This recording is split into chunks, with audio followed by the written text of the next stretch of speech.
السلام علیکم ورحمۃ اللہ وبرکاتہ نحمده ونصلی علی رسولہ الکریم اما بعد۔ آج کا سبق سن لیجئے۔ آج کا سبق کا ٹائٹل ہے روزی میں برکت کے 3 نسخے۔ نمبر 1، لوگ بہت پریشان ہیں روزی کے سلسلے میں۔ تو پہلی بات تو یہ ہے کہ آدمی استغفار کی کثرت کرے۔ اللہ کا وعدہ ہے کہ استغفار زیادہ کرو گے تو میں تمہیں خوشحالی والی زندگی دوں گا۔ یہ قرآن میں ہے، یمتعکم متاعا حسنا الی اجل مسمی۔ خوب استغفار کیجئے۔ نمبر 2، درود شریف پڑھنے کا بہت اہتمام کیجئے۔ اس سے ہم اور غم دور ہوتے ہیں، پریشانیاں دور ہوتی ہیں۔ خوب اٹھتے بیٹھتے درود شریف پڑھیے۔ نمبر 3، علماء حقہ نے لکھا ہے کہ پہلے بات سمجھ لیجئے کہ پہلے نمبر والا نسخہ وہ تو قرآن میں ہے، درود شریف والا نسخہ یہ صحیح حدیثوں میں ہے، اور یہ تیسرا نسخہ جو دے رہا ہوں یہ علماء حقہ نے لکھا ہے، حدیثوں میں نہیں ہے۔ وہ یہ کہ جمعرات کے دن 11 مرتبہ درود شریف پہلے، 11 مرتبہ درود شریف بعد میں، اور 1000 مرتبہ پڑھیے یا غنیو یا غنیو یا غنیو۔ تو اللہ کی ذات سے امید ہے کہ اللہ تعالی اس کی روزی میں برکت دے گا۔ جس کو بھی یہ 3 وظیفے بتائے اور جس نے بھی اہتمام کیا، اللہ تعالیٰ نے اس کی روزی میں خوب برکت دی، الحمدللہ۔ اس لیے اب جو ہے یہ باتیں تو جو قرآن میں ہے وہ قرآن میں ہے، جو حدیث میں ہے وہ حدیث میں ہے، اور یا غنی والا وظیفہ جو ہے یہ علماء حقہ نے لکھا ہے۔ میں نے بھی میری کتاب بکھرے موتی میں جہاں اسماء حسنہ کا تذکرہ کیا ہے تو اللہ کے 99 نام ہیں، ان 99 ناموں کے خواص میں نے لکھ دیے ہیں۔ اس میں یا غنی والا وظیفہ بھی میں نے لکھ دیا ہے، وہاں دیکھ لیا جائے۔ میں دعا کرتا ہوں کہ اللہ جو بھی پریشان حال ہو اس کی پریشانیوں کو دور فرما، جو روزی کی تنگی میں مبتلا ہوں عافیت کے ساتھ ان کے لیے اللہ روزی کی تنگی کو دور فرما، جو ناجائز عشق میں مبتلا ہو ناجائز عشق سے اللہ تو اسے نجات دے دے۔ اے اللہ جو ہیرا پھیری والی زندگی میں مبتلا ہو عافیت سے ہیرا پھیری والی زندگی سے بچا لے۔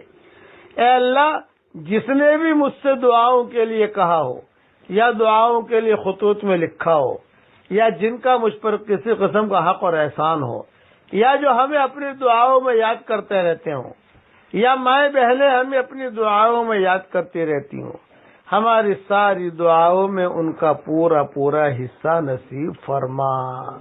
اب پڑھ لیجئے میرے ساتھ، استغفر اللہ الذی لا الہ الا هو الحی القیوم وَأَتُوبُ إِلَيْهِ عَدَدَ خَلْقِهِ وَرِضَى نَفْسِهِ وَزِنَةَ عَرْشِهِ وَمِدَادَ كَلِمَاتِهِ۔ اللہ استغفار میں جو استغفار آپ کو یاد ہو وہ پڑھنے کا اہتمام کریں، درود شریف میں جو یاد ہو وہ پڑھنے کا اہتمام کریں، اور یا غنیو تو ہے ہی، اسے پڑھنا پڑے گا، لیکن یا غنیو والا جو وظیفہ ہے یہ حدیث میں نہیں ہے، علماء حقہ کا لکھا ہوا ہے۔ اللہ تعالی ہم سب سے اللہ خوش ہو جائے، آمین آمین۔ والسلام علیکم ورحمۃ اللہ وبرکاتہ، وآخر دعوانا ان الحمدللہ رب العالمین۔ الخلق كله ولك الفضل كله وإليك يرجع الأمر كله وإليك يسعد الكلم الطيب كله اللهم لك الحمد بالإسلام لك الحمد بالإيمان لك الحمد بالقرآن لك الحمد حتى ترضى لك الحمد إذا رضيت لك الحمد بعد الرضا اللهم لك الحمد كالذي نقول وخيرا مما نقول لك الحمد كالذي تقول لك الحمد في الحال ولك الحمد في المآل اللهم لك الحمد في الأولى ولك الحمد في الآخرة اللهم لك الحمد حمدا حمدا اللهم لك الشكر شكرا شكرا اللهم يا رب صل وسلم دائما أبدا على حبيبك خير الخلق كلهم اللهم صل على سيدنا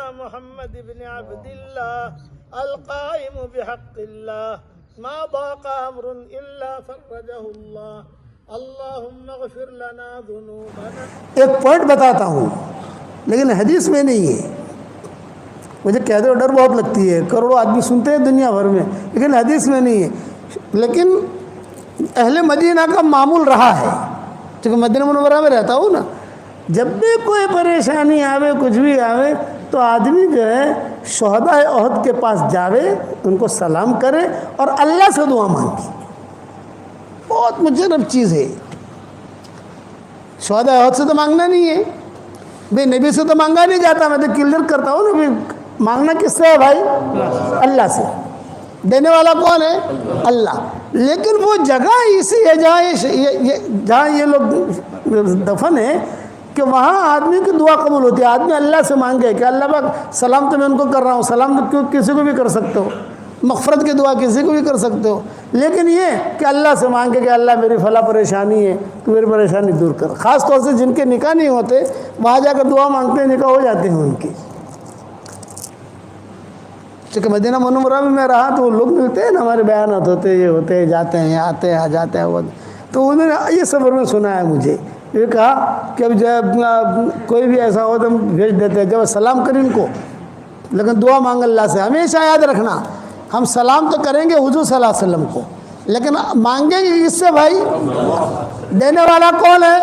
اللہ. ہر چیز ہر منزل میں اللہ کی محتاج ہے. اللہ کسی منزل میں کسی چیز کا محتاج اور پابند نہیں ہے. احد پہاڑ جو ہے نا, یہ احد پہاڑ حضور صلی اللہ علیہ وسلم دیکھتے تھے, وہ احد پہاڑ کی مستقل فضیلت ہے. اور حضور کہتے تھے احد یحبنا ونحبہ, احد یحبنا ونحبہ, احد ہم سے محبت کرتا ہے, ہم احد سے محبت کرتے ہیں. خاص طور سے جب بارش ہوتی ہے اس وقت میں احد پہاڑ جو چمکتا ہے تو ہم لوگ مستقل دیکھنے کے لیے نکلتے ہیں.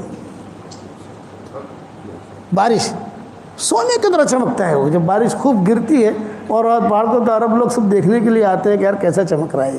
حالانکہ پہاڑ تو دنیا میں ہم نے بہت دیکھے بھائی. ہم تو اب لوگ مجھے پوچھتے ہیں کہ مولانا آپ کون سے ملک میں گئے ہو, میں نے کہا بھائی یہ پوچھ کون سے ملک میں نہیں گیا, یہ پوچھ کہ کون سے ملک میں نہیں گیا یہ پوچھ, تو پتہ چلے کہ یہاں نہیں گیا. اللہ سب جگہ لے گیا, سب جگہ کا پہاڑ بھی دیکھیں, لیکن اس کی نوعیت ہی الگ ہے. مولانا سید خان صاحب رحمۃ اللہ علیہ فرماتے تھے کہ بھئی یہاں سے تم جو ہے احد پہاڑ پر جاؤ اور اللہ سے دعا مانگو. یہ مولانا سید خان صاحب رحمۃ اللہ علیہ ہمیں کہتے تھے, ان کی تربیت میں رہے ہم, کہ تم جو احد پہاڑ پر جاؤ, شہداء احد کو سلام بھی کرو, اور احد پہاڑ پر جا کر کہیں پر بیٹھ کر اللہ سے دعا مانگو. وہ قربانیاں جو ہیں وہ اب تک احد پہاڑ اس کی گواہی دیتا ہے, جو قربانیاں دی گئی ہیں. تو حضور صلی اللہ علیہ وسلم شہداء احد پر گئے اور وہاں جا کر جو انتقال سے پہلے اور یہ کہا کہ دیکھو تھوڑے دنوں میں تمہارے پاس میں آنے والا ہوں. اور صحابہ سے کہا, صحابہ ساتھ تھے نا, یوں کہا کہ دیکھو میرے جانے کا تم لوگ زیادہ ویلا مت کرنا, میری تمہاری ملاقات حوض کوثر پر ہوگی, حوض کوثر تیار کرنے کے لیے جا رہا ہوں, میری تمہاری ملاقات وہاں ہوگی.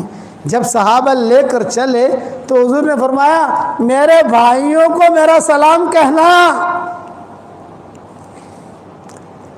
تو حضرت ابوبکر نے پوچھا السنا اخوانک یا رسول اللہ, اے اللہ کے نبی کیا ہم آپ کے بھائی نہیں ہیں؟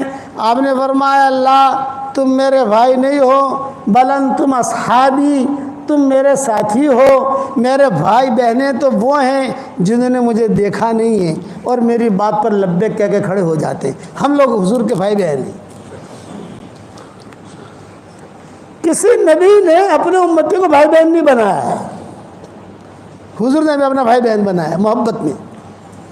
بھی یہ کون ہے کہ حضور کا بھائی ہے، یہ کون ہے کہ حضور کی بہن ہے.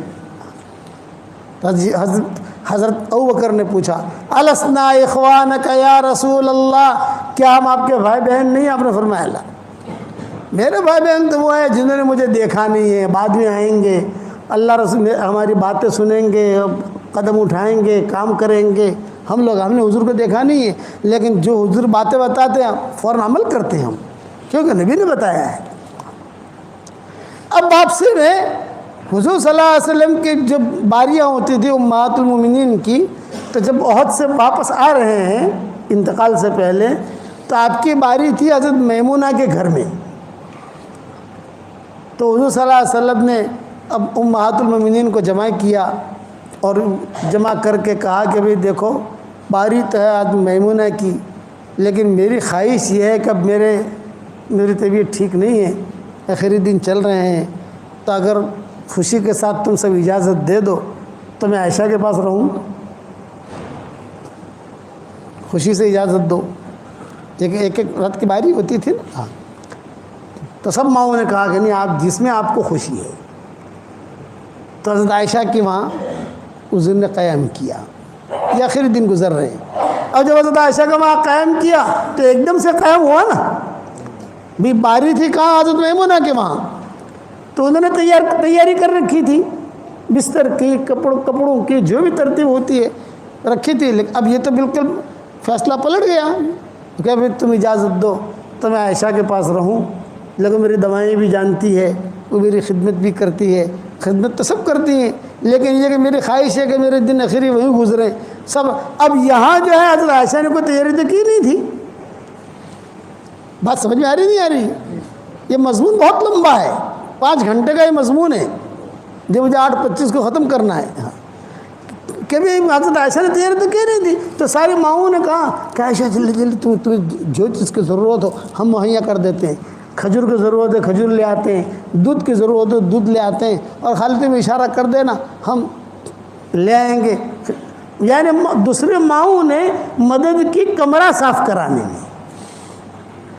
یہ نبی آ رہا ہے تو کمرہ تو صاف کرنا پڑے گا نا، بستر ٹھیک کرنا پڑے گا، تکیہ ٹھیک رکھنا پڑے گا، جو دوائیں وہ ڈھنگ سے رکھنی پڑے گی. اب حضور صلی اللہ علیہ وسلم یہاں آئے حضرت عائشہ کے کمرے میں. حضرت عائشہ کے کمرے میں جب آئے حضور صلی اللہ علیہ وسلم، تو عائشہ رضی اللہ تعالیٰ عنہ فرماتی تھی کہ حضور صلی اللہ علیہ وسلم کے دوسرے دن جب فجر کا وقت آیا تو سارے کے سارے ملاقات کے لیے آئے. حضرت علی بھی آئے، حضرت فاطمہ بھی آئی، سب آئے، امہات المومنین بھی آئے، حضرت ابوبکر بھی آئے، سب آئے. اور سب نے آ کر کہا کہ حضرت آفتاب کی طبیعت بہت اچھی ہے ماشاءاللہ. شہداء احد کے پاس سے جا کر آ کر تھا بالکل جوان بن گئے، دیکھو چہرے پر کیسا رونق ہے. آپ نے فرمایا ہاں آج مجھے بہت اچھا لگ رہا ہے. وہ جو ٹینشن تھا، وہ جو فکر تھا، وہ طبیعت بے چینی تھی، آج نہیں ہے. آج میری طبیعت بہت اچھی ہے، بہت ہے. تو پھر سب لوگ جڑے ہوئے تھے حضور کے ساتھ. تو اب حضرت فاطمہ نے کہا کہ ابو جی اگر اجازت ہو، میں کئی دنوں سے یہاں پر ہوں تو میں بھی ذرا علی کے پاس ہوا ہوں. حضرت علی بھی تھے کہ ہم ذرا گھر چلے جائیں، گھر کو بھی دیکھ لیں، ہمارا کوئی چوٹی وغیرہ ٹھیک کر لیں، بال وغیرہ ٹھیک کر لیں، گھر کے کچھ کام ہیں دھونے کے کپڑوں کے. حسن حسین کو بھی دیکھا نہیں ہے کئی دنوں سے ہم نے. حسن حسین بھی کھڑے ہوئے تھے وہاں. اجازت لی تو آپ نے حضور نے اجازت دی تھی کہ جاؤ، تم جاؤ. یہ دونوں میاں بیوی نکل گئے.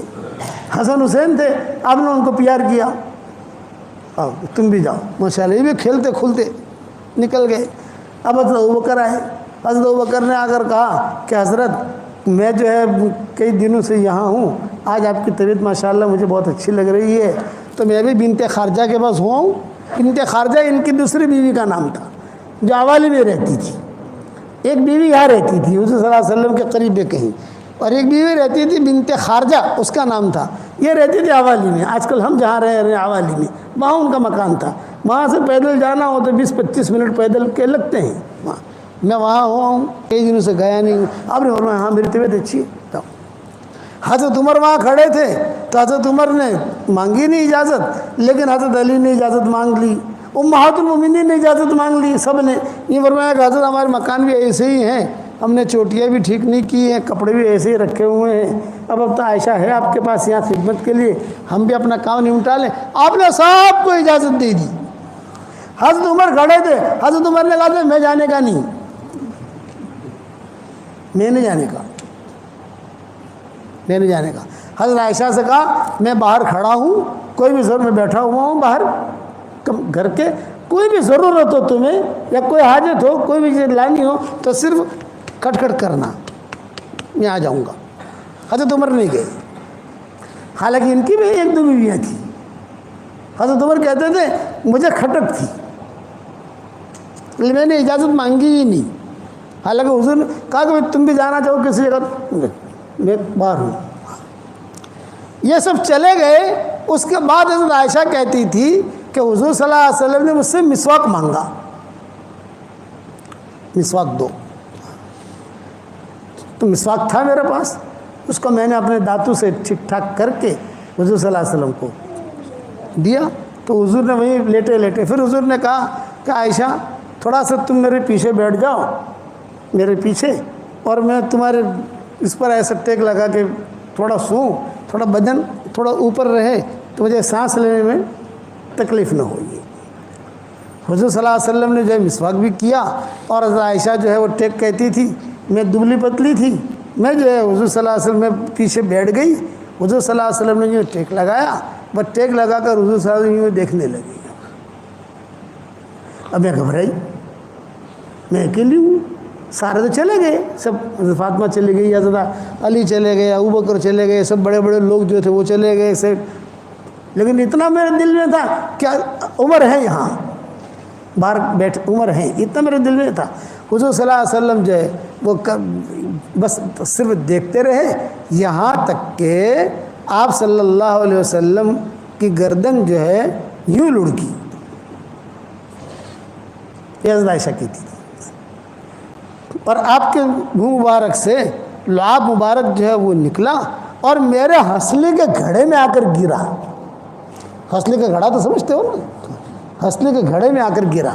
یہ حدیث کے الفاظ کہہ رہا ہوں میں آپ کو. اب میں خبر آئی, مجھے ٹھنڈک بھی لگی, کمرے میں خوشبو بھی آئی, خوشبو بھی دیکھی, سنگی. اب میں گھبرائی, میں نے کہا یہ کیا ہوا اچانک, سب تو چلے گئے.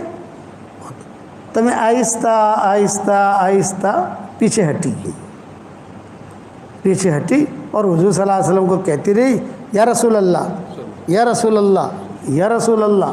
یوں تھوڑا ہاتھ پھیرا, تھوڑا انگلیاں دبائیں, شاید کچھ بات کریں حضور صلی اللہ علیہ وسلم کچھ, لیکن حضور صلی اللہ علیہ وسلم خاموش. اب میں نے کبھی کسی کو مرتے دیکھا نہیں تھا. میں ایک تو کسی کو مرتے دیکھو تو ہمارے خاندان, ہمارے یعنی امہات المومنین میں سب سے زیادہ معمر عورت تھی ام سلمہ. یاد رکھنا امہات المومنین کی جو ٹولی تھی نا پوری, تو اس کے دو ذمہ دار تھے. آدھی ٹولی کی ذمہ دار حضرت عائشہ ہوتی تھی اور آدھی ٹولی کی ذمہ دار حضرت ام سلمہ ہوتی تھی. کسی مسئلے میں حضرت عائشہ اور ام سلمہ متفق ہو گئی تو حضور کہتے تھے کوئی ٹینشن نہیں, دونوں متفق ہو گئی. اور اگر ایک نے بھی مخالفت کر دی تو ٹینشن شروع. تو یہ ام سلمہ معمر تھی. ابو سلمہ کو مرتے ہوئے دیکھا تھا انہوں نے. یہ آئی حضرت عائشہ کے پاس اور حضرت عائشہ کے پاس کہا عائشہ کیا ہوا, کیا ہوا, یہ بولے بھی ایسا ہوا, میں تو اکیلی تھی اور یہ دیکھو, یہ حضور کا تھوک مبارک بھی دیکھو ہنسلی کے گھڑے کے اندر. ہنسلی تو سمجھتے ہو نا بھائی, بعض لوگوں کا جو گھڑا ہوتا ہے. تو عائشہ کہتی تھی وہ سب تو میرا گھڑا تھا, اس وقت میں بدن موٹا نہیں ہوا تھا تو گھڑا تھا. تو اس ہنسلی کے گھڑے میں جو ہے حضور صلی اللہ علیہ وسلم کا لعاب مبارک گرا.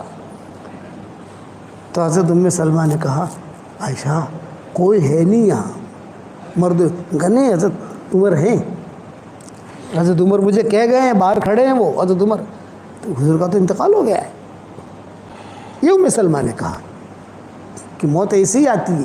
دیکھیے پسینہ بھی ہے, دیکھیے کسی کا انتقال ہو جائے اور پیشانے پر پسینہ آئے, یہ اس کی مغفرت کی علامت ہے. اس لیے میں کہتا ہوں کہ آدمی زیادہ سے زیادہ کلمہ پڑھتا رہے، لا الہ الا اللہ محمد رسول اللہ، زیادہ سے زیادہ کلمہ پڑھتا رہے۔ موت کے وقت میں زبان جو ہے اتنی بھاری ہو جاتی ہے کہ کوئی چیز زبان سے نکلتی نہیں ہے، کہ کلمہ بار بار پڑھتا رہے گا کلمہ نکلے گا۔ جب حضرت ام سلمہ نے کہا کہ بھئی یہ تو حضرت عائشہ کہتی ہے کہ مجھے تو پتہ ہے حضرت عمر وہاں ہے، تو فوراً جائے دستک دی، فوراً کھٹ کیا۔ تو حضرت عمر نے کہا کچھ کہنا چاہتی ہو عائشہ؟ یہ فرمایا کہ تمہارے نبی کو دیکھو کیا ہو رہا ہے۔ صحابہ اور بھی تھے، تو حضرت عمر کہتے ہیں کہ میں نے کہا کہ تم بقی کی طرف منہ کر کے کھڑی ہو جاؤ۔ بقی جو ہے مشرق کی طرف ہے، کہ بقی کی طرف منہ کر کے کھڑی ہو جاؤ پردے کے ساتھ، میں آتا ہوں اندر۔ حضرت عمر آئے، حضرت عمر کے ساتھ مغیرہ ابن شعبہ بھی آئے، یہ دو آئے، اور انہوں نے جو آ کر دیکھا حضرت عمر نے اور کہا، اور جو حضور صلی اللہ علیہ وسلم کے پیشانی پر ہاتھ بھی رکھا، ہاتھ بھی دبایا، پاؤں بھی دبایا حضرت عمر نے، کہ حضور خاموش، اور مغیرہ ابن شعبہ بھی خاموش۔ حضرت عمر نے کہا عائشہ گھبرانے کی بات نہیں ہے، غنودگی طاری ہوئی ہے اور بہت سخت غنودگی ہے، تھوڑی دیر میں انشاءاللہ غنودگی ختم ہو جائے گی، ٹینشن مت لو، حضور کا انتقال نہیں ہوا ہے۔ یہ حضرت عمر نے کہا کہ حضور کا انتقال نہیں ہوا ہے، غنودگی ہے، گہری نیند میں ہے حضور، اور تھوڑی دیر میں غنودگی ٹھیک ہو جائے گی۔ وَأَمَّا سُكُوتُ مُغِیرَةَ يُحَيِّرُنِي، حضرت عمر کہہ رہے ہیں کہ انتقال نہیں ہوا اور مغیرہ ابن شعبہ خاموش ہیں، تو ان کی خاموشی مجھے ٹینشن میں پیدا کر رہی تھی، ایک بول رہا ہے دوسرا کیوں نہیں بول رہا؟ بھئی بولے تو دونوں بولے نا، بھئی مغیرہ ابن شعبہ خاموش کیوں؟ یہ بھی بڑے آدمی ہیں۔ وَأَمَّا سُكُوتُ مُغِیرَةَ يُحَيِّرُنِي، مغیرہ کی خاموشی یہ مجھے ٹینشن میں ڈال رہی تھی۔ یہ کہہ کر حضرت عمر تو چلے گئے، مغیرہ ابن شعبہ بھی چلے گئے۔ اب گھر میں اکیلی مائیں آئیں تو سب نے کہا نہیں حضور کا تو انتقال ہو چکا ہے۔ اب ہم شش و پنج میں باہر گئے تو باہر صحابہ تھے، تو باہر صحابہ نے حضرت عمر سے پوچھا کیا حال ہے حضور کا، کیسے طبیعت ہے؟ یہ فرمایا کہ بہت سخت گہری نیند میں ہے حضور صلی اللہ علیہ وسلم، انتقال نہیں ہوا ہے۔ تو ایک صحابی نے حضرت مغیرہ ابن شعبہ سے پوچھ لیا، ارے بھی تم بھی تو گئے تھے اندر، کیا ہوا؟ تو اب مغیرہ ابن شعبہ نے کہا عمر جو سمجھے ہیں غلط سمجھے ہیں، میں جو سمجھاؤں صحیح سمجھاؤں، پھر آپ کیا سمجھے ہو کہ حضور کا یہ وصال ہو گیا ہے؟ یہ حضرت مغیرہ ابن شعبہ نے کہا، یہ کہا صحابہ میں سب سے پہلے حضور کے انتقال کی خبر دینے والے مغیرہ ابن شعبہ ہیں۔ ماں ایسا کہتی تھی کہ ہم تو شش و پنج میں تھے، انتقال ہوا ہے کہ نہیں ہوا، اور عمر نے منع کر دیا تو ظاہر بات ہے حضرت عمر کی بات کا اعتبار ہے۔ تو جب یہ دونوں باہر گئے تو ہم بھی دروازے پر کھڑے ہو گئے، کیا باتیں کرتے ہیں دروازے پر، اور وہاں صاحب آپس سے بات کر رہے تھے، کوئی کہہ رہا تھا انتقال ہوا۔ حضرت مغیرہ ابن شعبہ نے کہا نہیں بھی دیکھو عمر جو سمجھے ہیں وہ غلط سمجھے ہیں، میں جو سمجھاؤں صحیح سمجھاؤں، کہ حضور صلی اللہ علیہ وسلم اللہ کے وہاں چلے گئے۔ اب اتنا حضرت عمر کو سننا تھا، حضرت عمر جذبات میں آ گئے۔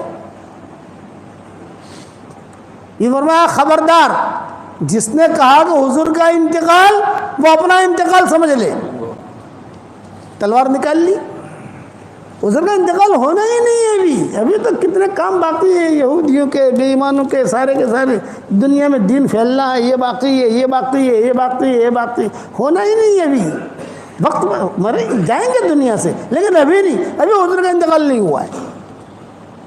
اب مغیرہ ابن شعبہ جو ہے سہم گئے، ڈر گئے، گھبرا گئے، بڑے آدمی ہیں۔ بس یہ مضمون یہاں پر ختم کرتا ہوں بھائی۔ کتنے بجے؟ 8:30 بجنے آئے۔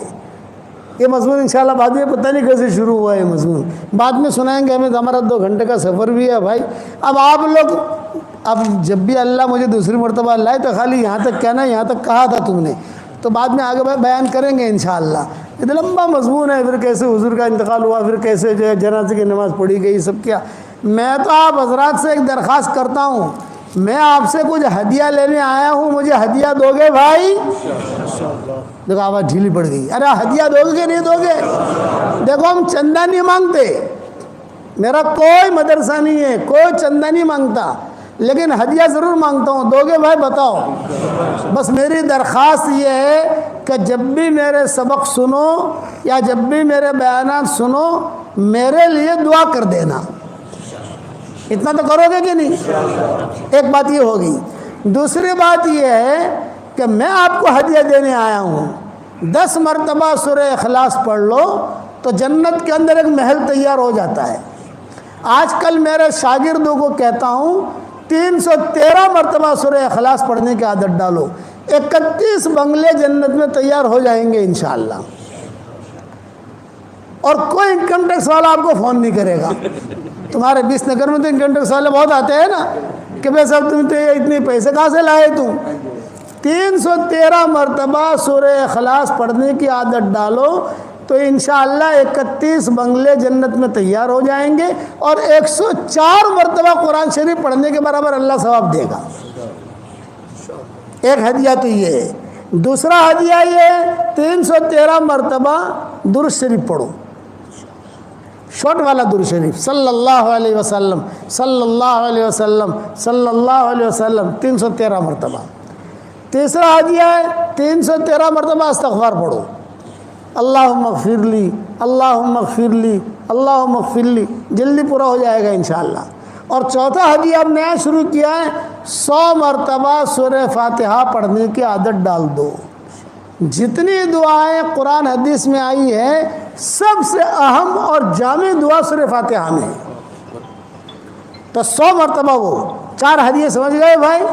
313 مرتبہ سورہ اخلاص, 313 مرتبہ درود شریف, 313 مرتبہ استغفار, اور 100 مرتبہ سورہ فاتحہ. اس کے بعد انشاءاللہ اللہ تعالیٰ سے جو مانگو گے اللہ آپ کی دعا قبول کرے گا, مرادیں بھی پوری کرے گا. اور انشاءاللہ مرنے کے بعد اتنے سارے بنگلے ہو جائیں گے کہ آپ کہو گے کہ یار بنگلے بنگلے ہیں. صحیح حدیث میں ہے یہ چیزیں. حضرت عمر سے حضور نے کہا تھا, عمر 10 مرتبہ سورہ اخلاص پڑھ, جنت میں اللہ ایک بنگلہ دے دے گا, ایک محل دے گا. حضرت عمر نے کہا 10 مرتبہ پڑھوں جنت میں ایک محل؟ آپ نے فرمایا ہاں. حضرت عمر نے کہا بہت محل بناؤں گا. آپ نے فرمایا بنا جتنا بنانا ہو تجھے. تو یہ آپ لوگ شروع کرو گے انشاءاللہ. اس کے بعد اللہ تعالیٰ سے دعائیں مانگو, جو بھی حاجتیں ہوں اللہ تعالیٰ سے مانگو.